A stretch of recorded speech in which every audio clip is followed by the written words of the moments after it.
This will knock your socks off. Listen.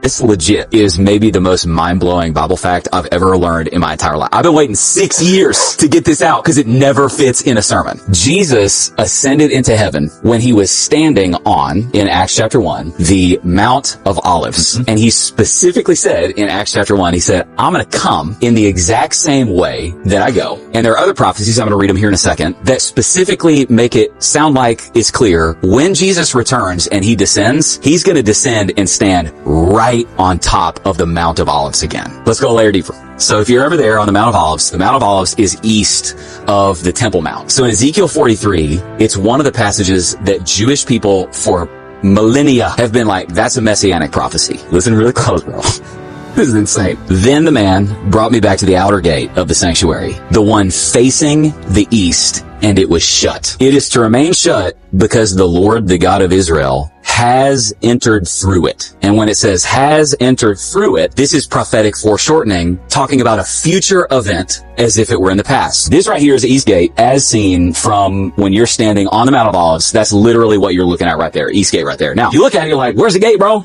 Because it's all bricked up. The guy's name was Sultan Suleiman. He conquered Jerusalem in 1517. Islamic guy. Had fear of the future Messiah coming and this specific prophecy. And he's the dude that bricked up the East Gate because he was going, I'm gonna make sure that prophecy can never get fulfilled. Okay, now check this out. Zechariah 14:3-5. His feet shall stand upon the Mount of Olives, which faces Jerusalem on the east. And the Mount of Olives shall be split in two from east to west, making a large valley. Half of the mountain shall move to the north and half of it to the south. In 1964, look this up. There's a million news stories about this. These Jewish dudes want to build a hotel on the top of the Mount of Olives. They've got to get a geological survey done before they build on the top of a historic mountain. When they do the geological survey, they discover that there is a fault line that runs right underneath the Mount of Olives. It is an east to west fault line that runs right from the top of the Mount of Olives right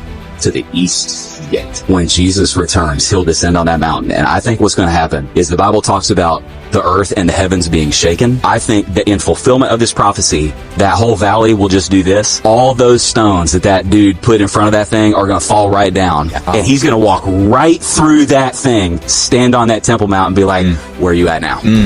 Wow, what do you think? Let me know in the comments and subscribe or follow for more.